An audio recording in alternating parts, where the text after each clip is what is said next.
los amables oyentes en esta mañana de su radio Intidaiti. Aliyachu kaliyachu walayachu mereya kasekichis. Kay qosqollaqtapiqa qillatata hawallaqtakunapi uyariwarniykuna wayqikuna panaykuna. Where's my applause? Thank you. We have a big studio audience here today. Hey, everybody, thank you for joining us for Deborah Kobylt Live. And I have such an entertaining show. I have two shows today, actually. My first show, we have in studio with us Ser. Did I say the first name right? Yes. Oh, man, I am so good. But I'm going to give your last name to you. So, Ser Anzoategui. Anzoategui. Beautiful. Thank you so much for joining us today. We've been having a good time before the camera started rolling. Right. Right? I feel like we've already been doing the show for an hour. Anyway, you are a Latinx actor, playwright, and activist, and you play the role of Eddie in the upcoming Starz comedy drama series Vita, or is it Vida? Vida. Vida. Okay. You know, we actually have a clip. You want to go to the clip first?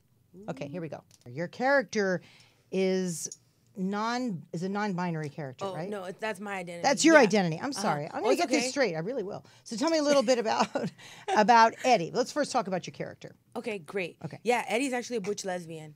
So she identifies as she. And she's part of this wonderful community on the east side. East side of LA. East side of Los Angeles, where the show takes place.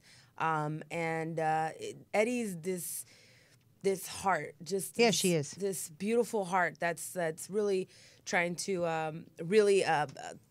it has lost her wife, and so that's why the show's named Vida. It's actually Vidalia is the name of her wife, Eddie's wife, and also the two sisters who actually are Eddie's stepdaughters. So her wife passed away. Yes, so her wife passed away. Her two sisters? The two sisters are my stepdaughters now. And they come back for the funeral. And they realize all of this information, that their mom was married to me and to Eddie, and then there's a whole building involved. There's tenants also involved and that live above the bar, and there's that whole situation of them having to come back and having to deal with not only all of the emotional sibling and all the drama that comes from like facing your issues back at home with also all the neighboring people. It's like having to deal with the will and all these things as well, like all of the characters in the neighborhood that are adding even more of different kinds of pressure to the sisters and to Eddie while this whole while the death happens. It's a huge hit to the community as well because the bar is queer. It's LGBTQ friendly, and it's like the only bar on the east side at that point. I mean, there's some in downtown, but technically like it would be like one of the few spaces that, especially butch lesbian women could go in that part of town. In that part of town, yeah. Right, because it's not exactly acceptable. I mean, for many yet. It's changing, right? Yeah, it's like an interesting thing, but it is like sometimes it is like religious, and the show also shows that even though Eddie's religious or somewhat spiritual, or Eddie's like wearing a cross and is really respects the community Catholic in which religion. Because and you see that sort of like clash is like you don't talk about it, but they accept Eddie and they accept Vidalia, but then there's some people that don't, and you see those characters that come out in it too that are like, no, and you see how they could suffer, because that's really true to talk about. Maybe employment or business is affected when people have their own, like, due to religion or due to whatever, they feel like, okay, this is how I feel, and I'm not going to give you business because you're LGBTQ, and so that's also part of it. This is such an important issue on a wide spectrum, right? Yeah. I mean, we're really only just evolving, I think, as people in our country, in our communities. Oh. I was telling you I was at a dinner last night with some friends, and we were discussing this. And depending upon where you live, it's acceptable. Yes. And other places, it's not. Especially in certain parts of the country, it's still not. Yeah. But in the East LA area, where it's predominantly Latino, Latina, Latinx, we'll get into that later. It's still, people are looking and saying, wait a minute, what? Right? And that's just for the gay and lesbian community. Yes. Let alone the spectrum of sexuality. Am I getting that right? Yeah, because there's also, we deal with machismo within our own culture. Oh, absolutely. And it's very patriarchal. It's very much like the dudes and like And Are they hiding something? You often find that the machismo, meanwhile they're closeted. You know what I mean? Yeah, that does happen as well. And there's internalized hatred, that internalization of the homophobia that happens, and transphobia that happens as well, because there's a large rate of murders within the transgender community of women who are Latina and Black, and so that's real, and it is in a lot of times internalized. Which is why this show is so important, and the fact that that the Starz network took it on is a big deal. It's huge because it's more of a mainstream platform. Yes, right? absolutely. Taking on something that's not particularly mainstream at the moment. And the more we push the envelope in that direction, the more we have people just understanding that there's a wide spectrum of all of us. Yes. And hopefully we get to some sort of acceptance. It might take a while, and a generation or two or three, but this starts it, right? Yeah, or we're in it. I think there's a lot of people doing good work in different areas. Great work. Some people, when you're in LA or you're in certain neighborhoods, you're like, oh, everyone's accepting of everyone. Everyone, there's no homophobia, like people say. It's not that bad. But then, recently, this morning, I posted about a gay couple in Denver, Colorado, who was just slashed, was knifed, and they went to the hospital because they're holding hands on the street, and this guy jumped out and stabbed them. So that's real. That stuff is really happening. And absolutely, people, that's why I said it's out there. It's still out there. So you can't just sit back and go, "Oh, it's acceptable." It's no, it's not. Right. Right. And everyone is just sort of regular folks, just like everybody else. It's just we're different. We all look different, and we feel differently, and it just has to get to that point of acceptance. Yeah, I love the show because it does have the story of the universal issue is the story is universal. The story is two sisters losing a mother, it happened wife to me. being lost, the family being dysfunctional. Happened to me. I have one sister, and we got together just a few years ago over the death of our mother. And I hadn't seen her in a while, even though we talked, but we just didn't see each other. And it was an awkward moment when we first got together in my parents' house. It was yes. Hi. So in that situation, it happens in lots of situations. Yeah, that's exactly the scene that we just played, and it's right very before. emotional. It's whoa. All first of all this stuff. Yeah, it's all coming out because first of all, it's a very difficult situation. Their mother's dead. And then in the case with the show, they come face to face with their mother's lover. So I get it. Right. Yeah. So you do a lot of, you do theater as well, right? Theater is one of your main loves. Isn't that correct? Yeah, well, definitely. I was doing a lot of theater, and I was writing my own work so that I could produce it myself and actually act as an actor, work as an actor. So I was the playwright, producer, and well, if there's nothing else there for me, I'll just write it and act it myself. Yeah. It's very freeing, though. Yes. Because back in the day, Hollywood, you had to go and get cast and stand in a line and hope that you made it. And nowadays, especially with digital content, you can write your own stuff and put it out there, or you can write your own stuff and put it on in a small community playhouse. Yes. That's true. It could be for so many reasons. And I just kept going. One show I did for the first show called Ser, which is my name, but I did it for 9 years straight, or forward, straight. I don't want to use that word right now, but use them all. Straightforward. Straightforward, forward queer, queerly forward. Anyway, but yeah. So in that show was I just did that, and I felt like I got better as a playwright. I got better as an actor. And able to handle so much stuff at the same time that before I was I can't do this. And it's just layering and being able to. Why? Because you did your own work and it was your own voice and your own story? Oh, because yes, that, and then you're I have to memorize this, and then you have a director and what? And it's isn't memorizing 2 the hardest hours long? part? I wrote this. Memorizing is the hardest part in theater. Right? I don't know how anybody does it, because even something longer. I was telling you I did a little stand-up comedy. Oh, yes. And just memorizing my own lines that I wrote, I couldn't even figure out. That's hard stuff. Yeah. I got you. So you identify, we've been talking about this, as non-binary. Right. For those people who are not familiar with non-binary, again, it's within the large spectrum of sexuality. Would you explain to us what that is? So it's really the gender spectrum, how we express ourselves in our gender. Usually it's women and men are, let's just say that we generally agree that we have two genders. That's one spectrum is men and the other women, or vice versa. And B, that's a binary cisgender spectrum. That's a binary gender spectrum. But saying that I'm non-binary means I'm not within that binary spectrum that we all agree is what the gender we should be like as men or as women, or how we should talk, how we should express ourselves. So that means you express yourself as a man and a woman, or a man or a woman? Right? It's different for, it's good to like talk to people, say hi.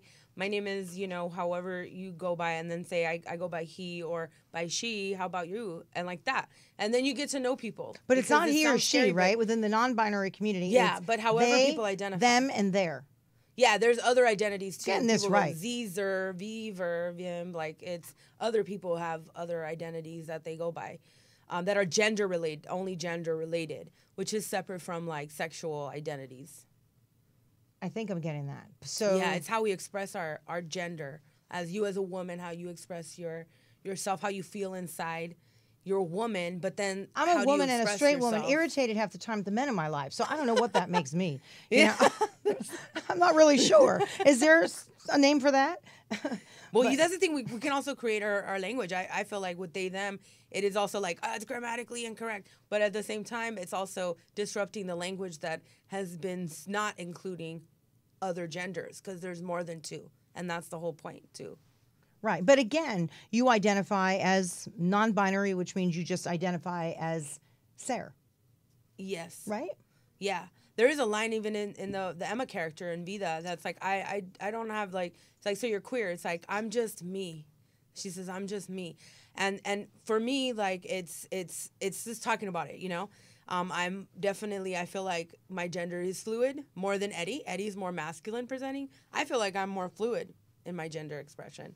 So, it's complicated sometimes. It is. And it's complicated for people who they don't live in that lane. Exactly. And especially if they're trying to understand. They're like, wait a minute, I want to get this right.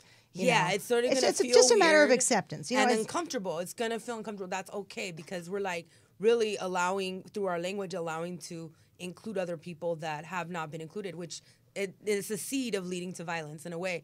Like, meaning like if not including or saying no, I'm not, it's like contributing to like the fact that we do have violence in the community and that kind of stuff. Like, we can also include others and include it in our language, and then there have more empathy and compassion for others, so then we can actually practice it in our actions.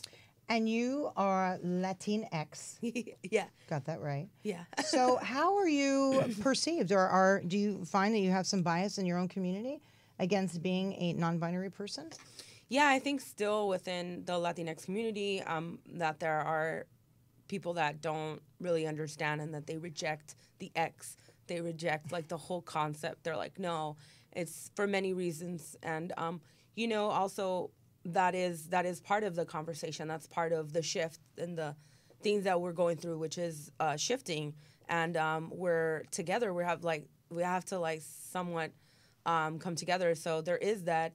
And still, it is still attached to, I think, a lot of machismo, to letting go of like that there can be other genders, and also the Christianity or perhaps other religious stuff that is like, that comes up like, well, they start quoting stuff.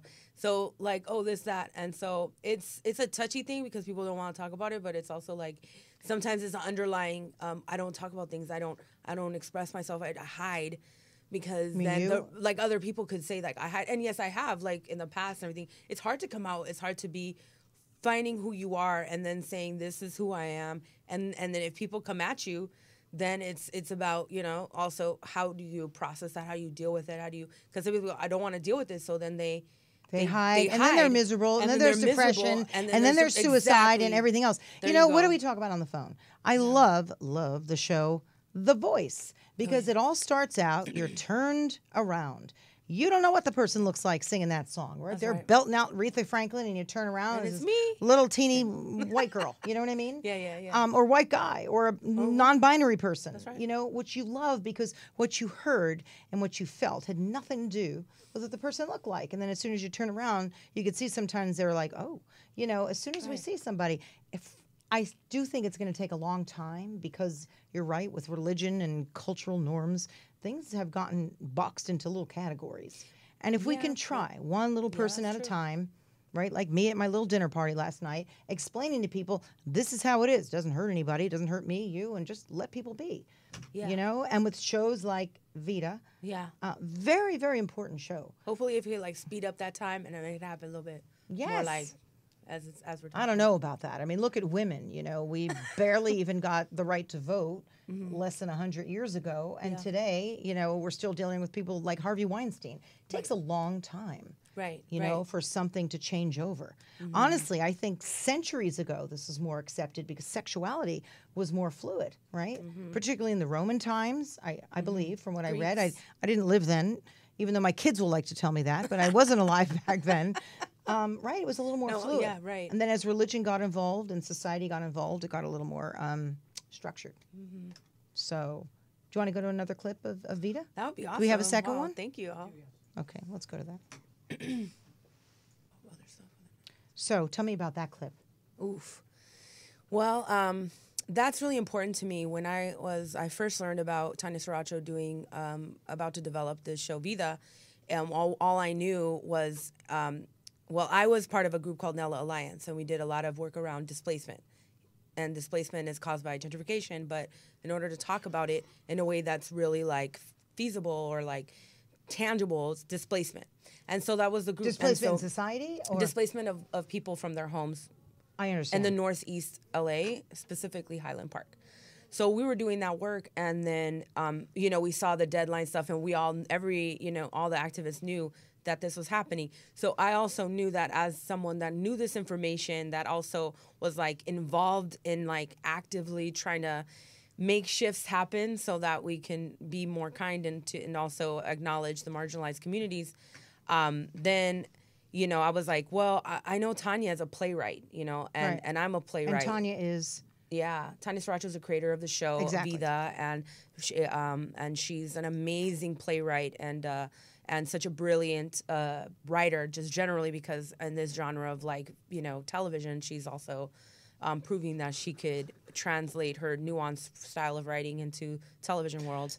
I want to say something else. The characters are really rich. I love some of the stuff that's coming out on TV and film now. The characters are rich. Going back to the plot of the two sisters come back for the mother who died. It used to be that it was in the typical, Hollywood film fashion where, and then at the end they'd make up, and the two sisters and... but this is real life. This is coming from the gut, which is why it's so good. And all the characters are so rich and so real. They're the people you find in your community and next door that nobody in Hollywood writes about, which is why I love it. Yes. I love it. It's amazing. You see all different kinds of people represented in the show. Yeah. All different social classes within the Latinx community. I should be on which your is show. Really important. Don't you think? You ought to have me as a neighbor or something. Like, how the hell did she move in this neighborhood? I don't understand. Right? I'm just saying, if you're listening. I ask every week when I have people on, and nobody ever takes me up on it. Somebody's got to do it. Actually, I had someone on here who was really good friends with Roseanne about 2 weeks ago, and I made the same plea, and I'm thinking, well, that's not going to happen anymore. What do you think about that? I mean, that was so shocking. And, today she said she was in an Ambien stupor. I get it. Racism. No, I get it, but here's, not a side effect. Here's my idea, my thoughts on Ambien stupors. Whatever's going on that's causing you to do that in the middle of the night must be how you feel on the inside, right? Yeah. Because I don't take Ambien, but I'm sure if I had an Ambien stupor, it would be about something else. Like, oh, he was cute. Something like that. Whereas she's doing that. So there's really no excuse for it. I think they did the right thing. I feel very, very badly for all the people on the show. Yeah. And I know quite There's a few lot of them. people that work And on I the hope show, ABC picks them up, and I really mean it, and finds a place for them, because you can't just dump everyone on the side of the road when they're when they have a life to live and family to support. Don't you think? Yes, I mean, there's other people that were, working on the show that were people of color, and that I hadn't watched the show because of her tweets. I was just not watching the show because I already was reading her tweets. I don't watch the show because I don't watch the show. I can't watch a tweet. I can't watch the show, because of her tweets. And so I was just like, okay, well, this is what happens when you do have someone that has that voice, and then that's how they feel. So didn't she learn from her friend Donald Trump that you can't be tweeting in the middle of the night? Well, obviously he's not getting any repercussions, so you can get away with anything. Is what she's, We'll so see then what happens the people next election. really like, nope, I mean, in this way. So it's like like many different people in that regard, also ABC, and that the president, or like she made that decision, and they did the right thing. Precedent that she's setting in a way, because a lot of people will continue to profit from racism, and there's got to be a way that where does it stop? Because we knew it from before that she thought that way, and that she felt that way, and that calling like it's like that's like actually naming it out loud like that is, or she should know better. As a person who has faced so much discrimination just from being, what's considered overweight. That's what you would think. You know what I mean? Yeah, even within my own community, like you would think that, maybe gay white men would be accepting of transgender women, and that's what's hard, is sometimes that there's the clash when some people get we can get married, and then it's like, oh, well, the other people that have other rights that they still aren't even seen as human beings. Oh, yeah. They're not showing up as much for others as they were when their rights were at stake. That's why I said it's going to take a while. It's going to take a long time, but we all have to play a part and show by example too. Show by example. Love each other. Love each other. Straight women, non-binary people. That's just what we have to do. And be okay with being uncomfortable. It's normal. I'm uncomfortable all day. Of course, it's normal. Always trying to fit into that, the round whatever into the square peg, whatever. Anyway, so you're an activist, you're an actor, you're a playwright. Yes. What are some of your hobbies? Do you like to sing in traffic? That's something to do in the shower in traffic. When someone's like all mad, I'm like, I start singing. Okay, look, I blast like Madonna and stuff like that going down the freeway, and I could tell like when I'm stopped dead in traffic, Vogue. And people are looking over like, what's up with her? While you're I'm driving? Like this. Yes, it's kind of embarrassing. Don't you worry, I got it. It's like, I got it going, and they're thinking, what? So I get you, just blasting the tunes. I was doing it on the way here. Yes, you have to for the show. Oh yeah, you gotta let it out sometimes. You gotta let it out every morning. It's like so you're like me. Please. You like to sing in traffic. I don't sing. I'm just moving around. So I dance actually. I dance. You meditate. While I'm driving. While I'm I just start doing all these moves. And then later I work them out on the dance floor. Oh, I'm a good dancer too. She's a good dancer. I love to dance. Yes. Love to dance. I really do. We have a great soundtrack. I'm not a ballroom dancer, but I'm just like kind of a crazy. Just like I'm just out there. Yeah. Mm-hmm. I got a lot. There's some I got good really rhythm. good music. There's some really good music out there. I'm like, I like a lot dancing, of everything. So I'm like, I really do. I might not look like I would love a lot of everything, but you can get me on the dance floor with almost anything because I have really good rhythm and I'll find a way to dance to it. Let's do this then. Yeah. I'm not kidding. And you like to swim? You do hot yoga? Mm-hmm. I sweat a lot in hot yoga. But I hate hot yoga. I don't like it. I come out of there and my hair's all messed up and I got to do my hair again. We don't do a selfie when you're done with the... I hate selfies, but I don't do them very often, actually. Yeah. They're a pain in the neck. Like, I'd rather face my camera that way. I don't need to see me in every picture all the time. I'm really bored with that. If I see one more picture of friends of mine at yet another cool party I wasn't invited to, please stop. You know what I mean? It's like, I don't need to see it. Have you heard the music from Vida? Every week is like, it comes out on Spotify. The songs come out on the Vida Spotify. Beautiful. So we should look it up. Oh my gosh. If the opening of the episode 3, I don't know if y'all saw episode 3, but the opening is like the hottest song. I can listen to that song over and over and it gets me going. And I'm like, and I'm walking down the sidewalk and I'm like dancing and stuff. And it just gets me going. Do we have the music? It's so great. We only have a couple minutes. So if we have do we have the music that we can end the show on? We have a couple minutes. It's called Tigre. So how many episodes have you shot? So it's 6 episodes long. Okay. So even if you do like, Sunday, you're like, I want to start watching Vida. It's on Sundays at any time with the app. So you can just get the app anytime starting midnight that day. You can see it. You can start watching and then in the 7-day trial, I'm like, hello. But, anything's possible. Yeah. It's 3 hours long altogether. And then are there more episodes that are going to be shot? Well, we hope so. We always do. I think so. It's getting a lot of great press. It's a great show. It has to, is what I think. It's got something for everybody in there. Yes. Right? It's a lot of people. Non-binary, straight, gay, trans, whatever you are. It's a great show about people. Oh, yeah. I've been recognized on the street by middle-aged white men that are like, oh, my God, I love the show. That is cool. Different white women that are approaching me. And they're all different people are approaching. And genders, too. There's like Latino men that are really into it. Job accomplished. There's naked men in it. There's full-on male nudity, completely, and it could be uncomfortable sometimes for men to watch that. And I think that's part of the revolutionary part of the show. So I encourage people to watch it. It's a great story. It's Yes, real it is. life, and I think you're terrific in it. And I've you. loved having you on. Thank you so much. I have had so so much much fun with you. fun. I know. I we're really, like- really have. I thought we were like already rolling before we started. We did. We almost just started the show laughing because we Yeah. couldn't stop. So, will you come back? Please. Good. This is great. I'd love to have it. Anyway, everybody, thank you for being here.